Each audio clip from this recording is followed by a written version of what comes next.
Good evening, beautiful friends. I'm glad Facebook seems to finally let me go live. It's been a little bit of me troubleshooting, so I'm sorry we're a couple of minutes late, but we seem to be up and running. I'm Suzanna Kaye of Spark Organizing, and this is part 4 of our 4-part series on organizing after loss and dealing with the grief that goes along with organizing some of our things after loss. I'm glad that you could join me this evening. This evening is going to be a bit of a special evening because we will try to see how it works, showing you some images to go along with some of these suggestions that I'll make later. So, learning as we go. Anyways, I'm glad that you're here. Like I mentioned, I'm Suzanna Kaye with Spark Organizing. You can find me on the web at sparkorganizing.com. And I put together this series because I did a speech for the Modern Widows Club, and there was just such a great conversation about what to do with the things afterwards and at the different stages that I thought that it would be nice to be able to incorporate more people into that conversation and share a little bit more, especially for the people who asked me to repeat the speech because they were not able to be there. So that's how this began. My passion is to help primarily women, but women and men, to get past anything that is holding them back within their environment so that they can truly live the life that they love.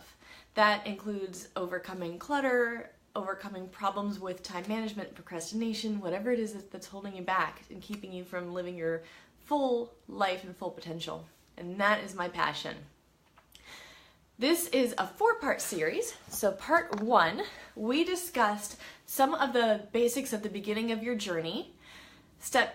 Part 2, we talked about the steps of what to do after the initial loss and the beginning of dealing with your things. Part 3, we spoke about reframing your thinking and some of the ways to get past what we get stuck in mentally and think about things in new ways and deal with things in ways that might be a little bit more emotionally acceptable to us at the time. And then this is part 4. This is about making the decisions.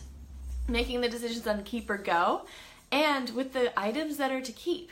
Some ideas about how to keep them in a way that honors them rather than just shoving them in a box in a corner of the closet, never to be seen again, because that's not how we want to truly honor our memorabilia.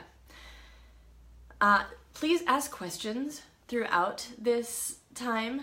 I love answering the questions. There's no such thing as too many questions or too many comments. Please fill up the comment thread and I will answer those that I can get to.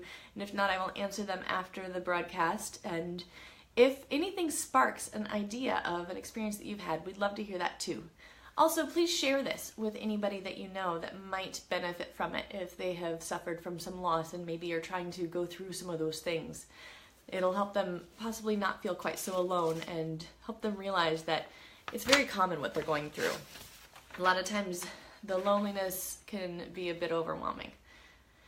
Now, in making decisions, everybody's process is different, but there's that moment when your gut tells you that it's time to make decisions on certain items. So until your gut's telling you that it's time, and that's a lot of times where your brain is saying should, it's not necessarily when other people are saying should, but when you internally are starting to say should and starting to notice the things in a new way and in a way of thinking that you should deal with them, that's when the decision making needs to begin. Now, last time we talked about reframing your thinking, including collecting the stories with the items in order to preserve the most important part about them. Because the items aren't what's important, it's the stories that are attached that's truly important. And then also making space in our lives for new experiences. If we keep our lives full of the past, there's no room for anything new. And that does not necessarily just mean a new relationship. That also means new experiences, whether it's a new hobby, a new change in your life. It might be a move, it might be a job, it might be a new friend, a new way, a new habit, a new way of living. But life becomes new in new ways, and we have to give it the space to grow into what it needs to be during this period. And that involves letting go of some of the things that may be physically holding us back by cluttering our space, which in turn clutters our mind and keeps us from moving forward. And this time we are talking about what to do with some of the physical things. There's certain things that you should probably aim to keep. If you're not sure what things are truly important to do the most people, because a lot of times we don't keep things just for ourselves, some of the things that make us as humans very unique and what interests other people that are irreplaceable about us would include something like our handwriting. If you have some of their handwriting, that is a great item to keep. We'll talk about some of the ways to keep it, but think about some of those greeting cards that you may have gotten from them, notes or letters from them, maybe some notes that they took. Not every note that they ever took, so don't keep every school book that they ever had full of history notes. But if there was something that they wrote down that was important to them, maybe they have a journal or just a note to themselves about a goal that they have. Those are the types of things that are important. A lot of times some of the people who enjoy cooking or some of the older generations have recipes. These are fun to keep because not only do you have something that was important enough for them to keep and write down, but you've got it in their handwriting. Signature items are also important. We each have things that identify us. If you ask my friends, they would probably say, for me, it was gnomes and flamingos identify me. Because I collect gnomes and I collect flamingos, and I truly enjoy having some of those around me. But I'm sure that my loved ones also have a couple of other things that they remember me by and remember that I always have near me. For example, I have 2 necklaces that I wear all the time. This is one of them. So those 2 necklaces might be a little bit more important to me than, say, my bracelets that I rarely wear. Oh yes, Mary, the cards from Al and scanning them into the photo collage. Great way to save handwriting. Thank you. And then framing them. The signature items could include maybe some of their tools if they worked with wood or if they were an engineer and had pens and pencils for drafting. Maybe they were an artist. Any kind of tool that signified who they were if it was a strong hobby of theirs. Maybe they were an executive and they had a really nice pen that they displayed because it was an expensive pen that showed the status of how they've achieved their position. That's a great thing to keep. Maybe you've seen them carry the same set of keys since you first met them, or if it's a parent, maybe since you were a little kid, they had those same set of keys. That's probably a good item because that's something that signified them over time and it was the constant. Eyeglasses can be another thing. They were always known to wear the same eyeglasses. There's something very intimate about something that they wore every single day. Watches and jewelry, things like that really make a difference and help preserve that person if it's something that you remember. Smells. Smells are another thing that's unique to each person, and that's probably one of the hardest ones to keep. But that's a lot of times one of the things that we cherish the most because we realize how hard it is to keep. It's very difficult to keep smells, but some of the things that you may want to consider keeping one of, just one, is if they had a favorite brand of soap that was unique to them that reminds you of them, that smell. Then maybe keep one of the bars of soap. Or maybe they had a cologne or a perfume that they wore all of the time, and that smell will bring them right back to your memory. I even had one client who had her husband's shirt with his cologne and just the smell of him, and we put it in a jar, and we labeled it his smell.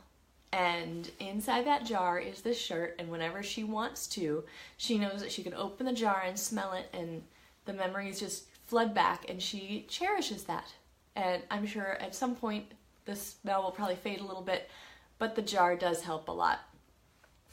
And then there are awards. A lot of times, a lot of people have specific awards. We can't keep every award. If we had every single one of my Toastmasters awards saved after my death, then there would probably be a shrine to me of things that were not necessarily all important to me. But there are certain awards that are important to me. Out of that huge group of maybe 50 or so awards, There are one or two that I'm a bit more proud of, and you can usually tell which ones I'm more proud of because I actually had those displayed versus the other ones which I've broken down and made plaques of. But awards and honors, anything that was truly important to them that you connect the memory of, that's a really good one to hold on to. So we hold on to the things that were the most intimate about this person, the things that touched them the most, that meant the most to them. Mary, like you said, Al's glasses. Yes, those are things that are with them every single day. You don't remember them very much without them. And they touched them. They were part of them. Watches and rings and jewelry and favorite shirts. These are the things that are more likely to be important to keep. And you can probably let go a lot of the books that they may or may not have read and keep the book that you've seen them read 200 times. They've got notes in the margins, the pages are falling apart. That would be the book to keep versus every book that they've ever owned. As far as keeping things for the kids or for other relatives, this can be difficult. If the kids are really little, then there are some ways to deal with that I'll talk about in just a moment. If the kids are older or the relatives are older and you want to check with them, usually asking them and respecting their requests is important. So if you ask them and they say that they don't want anything, then if they are of, the age of 18 and up, I'd say let them make the choice of not having anything. Not everybody wants physical items from people. We all have different personalities. Some personalities don't value things. They have something else that they value more. Whether it is a playlist on their radio, on their phone, of music that reminds them, or photos, or they honor them with some tradition or some activity that reminds them of them. Not everybody wants the things. So if they are an adult and they say they don't want anything, don't save things for them. Honor the fact that they don't want anything. And I know that's a tough one because we all want them to want things because otherwise we have to get rid of them. And that's a harder choice. It's much easier to give it to somebody. Now, if they are under the age of 18, if they are of the age where they can make reasonable decisions and they say that they don't want anything, sometimes if you feel that is because they are avoiding their feelings and they may want something later, sometimes it's okay to save a few things. Don't save boxes and boxes of things that will probably blindside them later and overwhelm them, and they will not want that much. But saving some important items that connect with them could be helpful, and then later, once enough time has passed, ask them again. And you can say, I saved the fishing rod that you and your dad used when you went fishing together when you were little. And I know you said that you did not want anything. I have it. I'm willing to donate it. Or would you like it? And leave it open. Don't pressure them. Because again, not everybody wants things. Because to some personality types, the things are burdens. Be respectful of their opinions and preferences just like you want them to be respectful of yours. So some of the things that I would keep for some of the older kids would be the activities, items from activities that they did with the person, such as the fishing rod if they went fishing together, or if they worked on cars together. Maybe there was a certain wrench that they used all the time. A wrench, not every bit of tools, would be appropriate. Now, if they love mechanics and working on the car and they don't have a tool set, and you know that this is going to be something that they enjoy into the future, it's okay to save the basic tool set for later and tuck that away. But if they do not have an interest in that activity, it's probably not the best idea to save that for later and to overwhelm them with a quantity of things.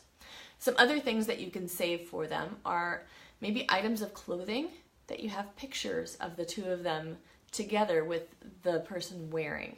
That's a nice thing, so that they can connect the image and the memory of the past with the item. So it's not just an item.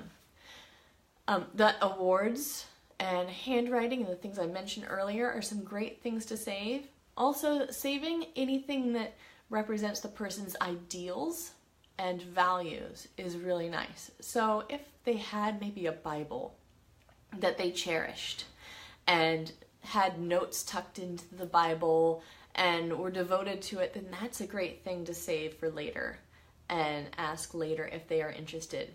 Or a book of theirs or a journal that would really show who they were and help connect them. Again, try not to save too much though.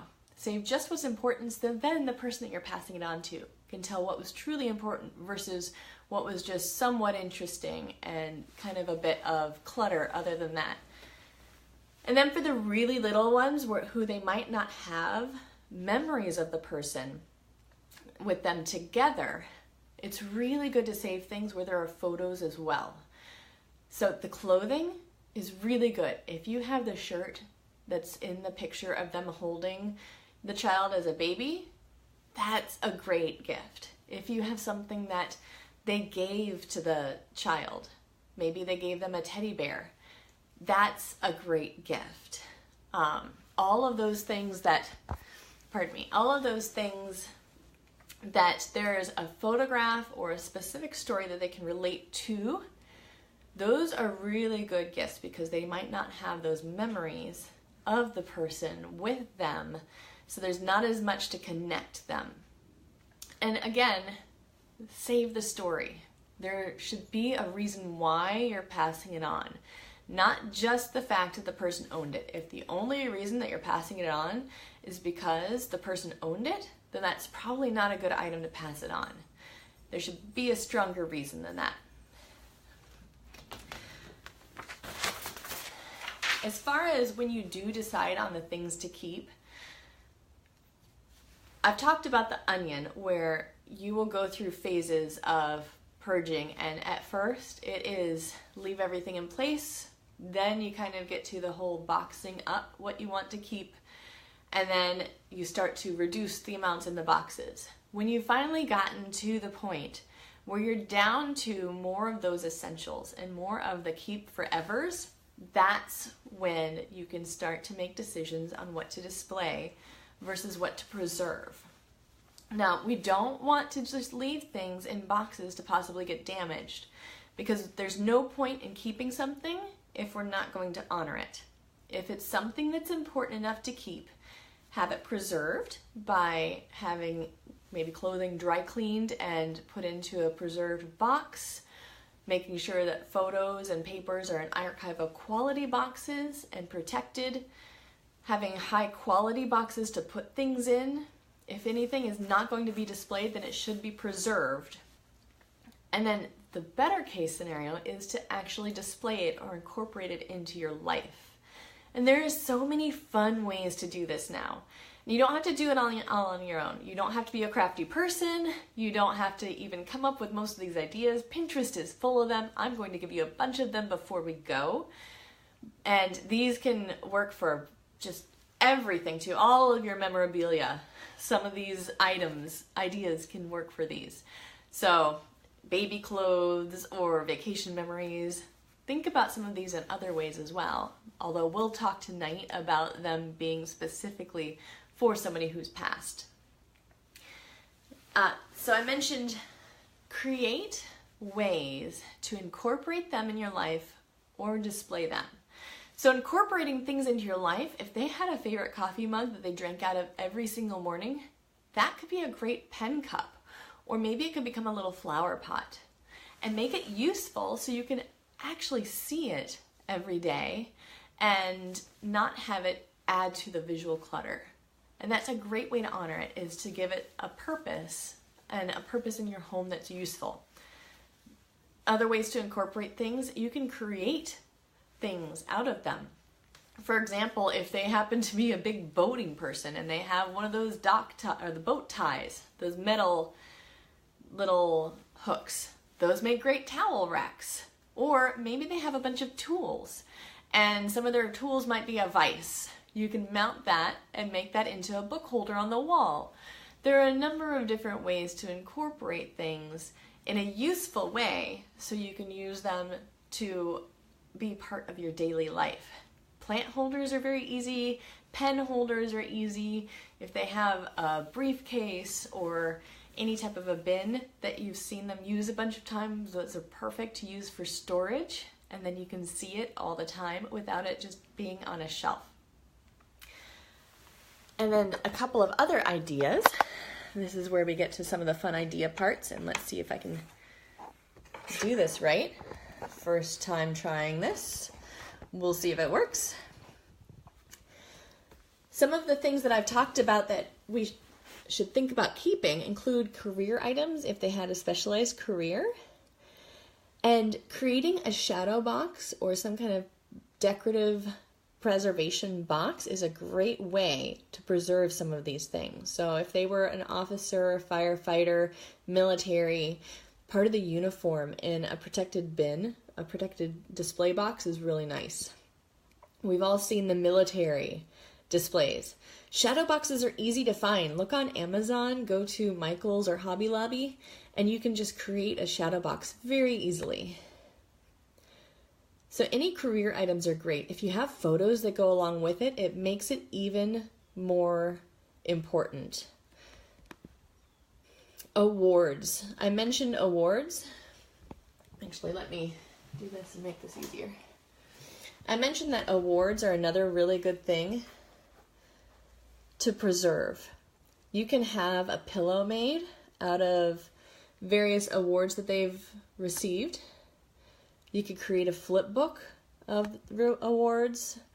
If they're a runner or some type of sport, hanging their medals is really fun.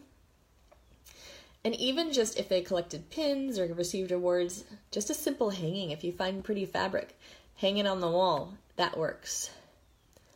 And then, like I mentioned, clothing. Clothing is another one of those things that's really important to save if it's got a specific memory.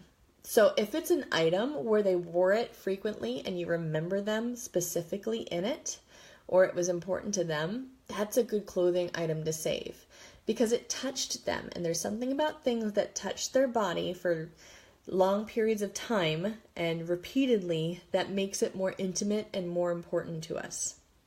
And like I said, you do not have to be a crafty type. I cannot even sew on a button.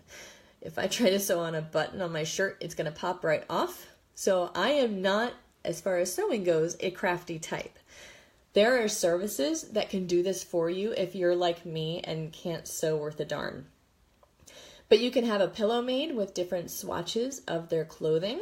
A great thing to do is to save photos of them in the clothing. You can also have a pillow made of a shirt and add a little saying onto the pillow, which kind of signifies to other people what the importance is of it. You've probably seen the teddy bears.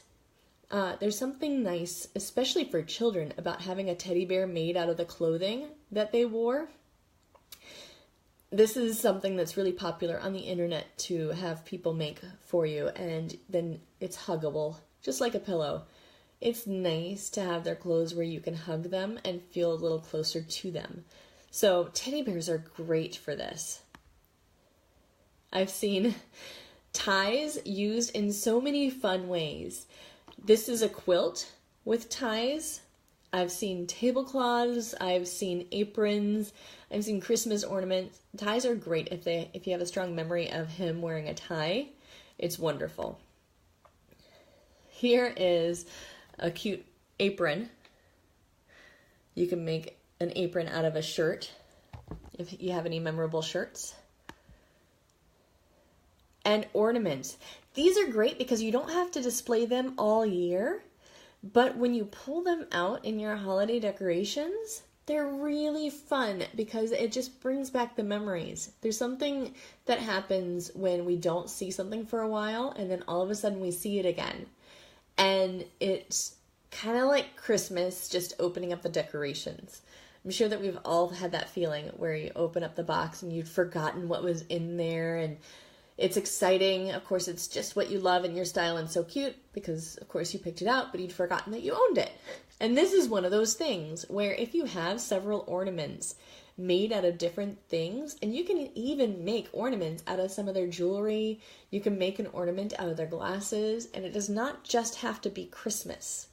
You can have 4th of July ornaments, you can have St. Patrick's Day ornaments. Just find the color shirt that goes with the season, and you can even change out ornaments by season and have them year-round, various ornaments in different areas of your house. And it's a really fun way to preserve bits of clothing without having it in front of you all the time. When it's in front of you all the time, after a while, we sort of just stop seeing things. It can be in the room, but we've stopped noticing it. So if we can change it out, it makes it new again. Another thing to do with clothing is to use a shadow box of the piece of clothing with photos, or a lot of times if it's a bigger piece of clothing, like a shirt or pajamas, I like to use it as a backdrop. You can cover the backing of the shadow box or the photo frame and put the photo of them wearing it in front. And then you've got a photo of them wearing what's covering the back. And it's a perfect way to preserve those clothes. And for the non-crafty types that don't want to even have anybody hired to make something, here's a wreath. It's simply made of scraps of clothing tied around a ring. Super easy, even I could do this one. Or here's a glass bulb with scraps of clothing stuck inside. And it's a great way to remember them during the holidays. And even those, I guess they're crochet loops, I think they're called. Just put the fabric inside of those and you can hang that. And it's a fun way to be able to view the fabrics. It's neat if you can even save a piece of the shirt that has maybe a pocket, because there's something about the pockets and all the things that they could have put in the pockets that gets our brains going wild and feeling closer to them. And then you don't even need the part of the clothing that's cloth. Here is a bracelet made out of buttons from a man's shirt, which I thought was a super cute way that you can kind of carry them with you all the time if you're the type that would wear this. You could also use this as a curtain holder. Make a couple of these to hold back your curtains as a tie back. You could make them into earrings. You could simply use it as a keychain. There's so many things that you could do with the buttons. Or just a simple jar full of the buttons. That's an easy one too. I'd mentioned handwriting. Now, if you're going to keep the handwriting, try to preserve it. And a good way to preserve it is behind glass if you plan to see it all the time. If not, keep it in a photo box with archival paper so it does not start to degrade. But here's just a framed photo frame with handwriting in it. If they had recipes, I love using recipes to decorate, especially older ones. They could be really cute next to a sink or something, and it just brings back the memories of that person. Plus, now you've got the recipe right there if you ever want to make it. And you can even take a sample of the handwriting, if they wrote you a note or something like that, and have it made into something like a pillow. And I think this is one of my favorite ways to preserve bits of a person. If they have an old note, then send it off to be printed onto a pillowcase. I mentioned jewelry. You can use jewelry to decorate around a photo of the person, or specific pieces of jewelry you remember them wearing, use it around their photo as a memorabilia that's not only the photo, but the jewelry is highlighted as well. And you can even frame it with handwritten notes from them if you don't have the photos. And I know this is of a dog, and I think it's a great way to preserve some items from a dog, but also this could be done with a watch, or it could be done with a necklace. I did something similar in a shadow box for my husband of his grandfather, with a picture of his grandfather and the pocket watch that he wore. And then I mentioned hobbies. So if the items are not necessarily something you'd use, a great thing to do is a shadow box or a frame around them and hang them, such as the woodworking tools here. This is one way to incorporate something to be useful. This is one of those vices And they just use it on the wall to hold books, which is very fun. And then this way you have one of his tools. And you can see it all the time. And it's not clutter. It's actually adding to the usefulness and the fun of the house.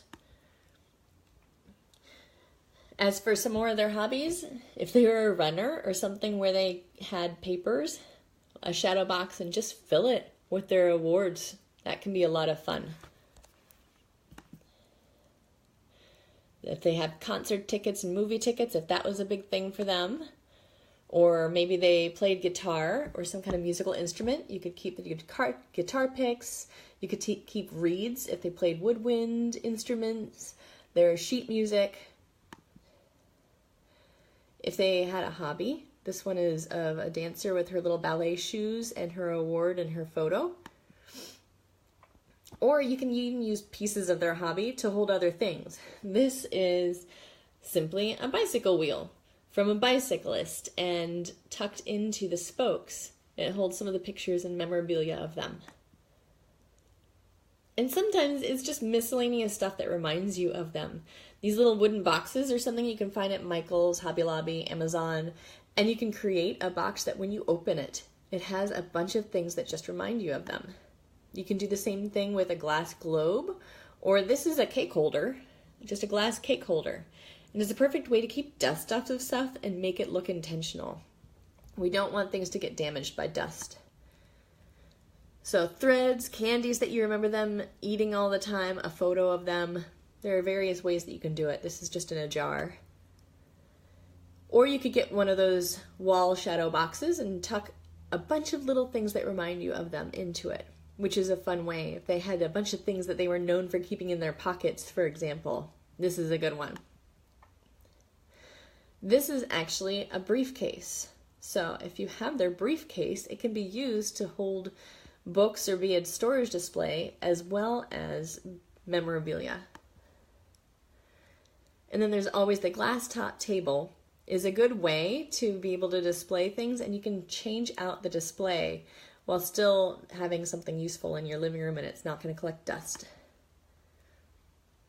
And then if you wanted to keep bits of ashes, there are a number of ways to do that. Some of them are in jewelry, and then one of my favorites are in the sun catchers. They can be globes, they can be things that are hung in the window, and it's just a nice way to keep a piece of them and to make it a little bit more personal way than just in an urn. So those are some of the ways, some of the quick ways to preserve some of the memorabilia that we may be keeping for the person. And it's an easy way to display these things instead of having them in a box, because in a box they're not doing anybody any good. They're simply out of sight and somewhat out of mind. You don't have to have all of these displayed in your home either. I had one woman who had moved on and she had a new relationship. Her life had moved forward. She did not want her things out and around her in her main home all the time. So what we did is we set up a portion of her closet. There was a very high shelf in her closet that she almost never used because she could not reach it very well. So we set up that shelf to hold some of these items because she still wanted to see them, but she wanted to choose when she was seeing them. And it was a very beautiful display in the closet on that top shelf. We added little lights and had pictures, and it just became a beautiful place for her to go and sit and reflect and be on her own. And then the rest of the house was not filled with everything. So no one answer is right for everyone. The amount of things that you keep is up to you. And just keep going through it every once in a while, because as your life changes, depending on what stage you're in and what phase and what's happening in your life, you'll either keep more or let go of more. And that's how it's supposed to be. As we clear out space for new things will fill our lives. So the items themselves will probably become a little less important, and the memories that we have will be more important. So again, I can't stress it enough. Keep the stories. Find a way to record the stories, to share the stories, and to ask other people for stories. Send out a Facebook request, an email, asking people to send in stories about the person. so that you can keep those, and maybe sit down with a video camera and record some of your memories of them, or journal about it. Even if it's a one-line memory per line, it's okay. It does not have to be a novel. But it's just going to keep those memories alive, so then you're not as tied to the things, and it's still keeping that person near you. Just trashing things can be really hard. So like I mentioned last time, donating when you can is a great way to deal with it. A lot of times I try to donate to organizations that would have been important to the person. So maybe if they were a former teacher or believe strongly in education, maybe some of their things go to a gift for teaching. Or if they battled cancer, maybe some of their things go to a thrift store that supports cancer research. These are ways to let go of things that still continue their legacy into the world.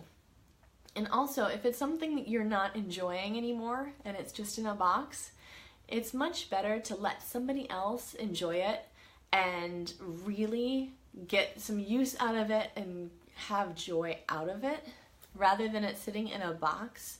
So pass it on, even if it's just donating it and not knowing exactly who's getting it. Just know when you donate an item that the right person is going to find it and cherish it.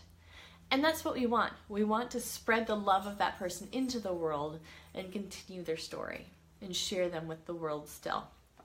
So donating is not the end of an item, and it is not saying that you don't care about the person.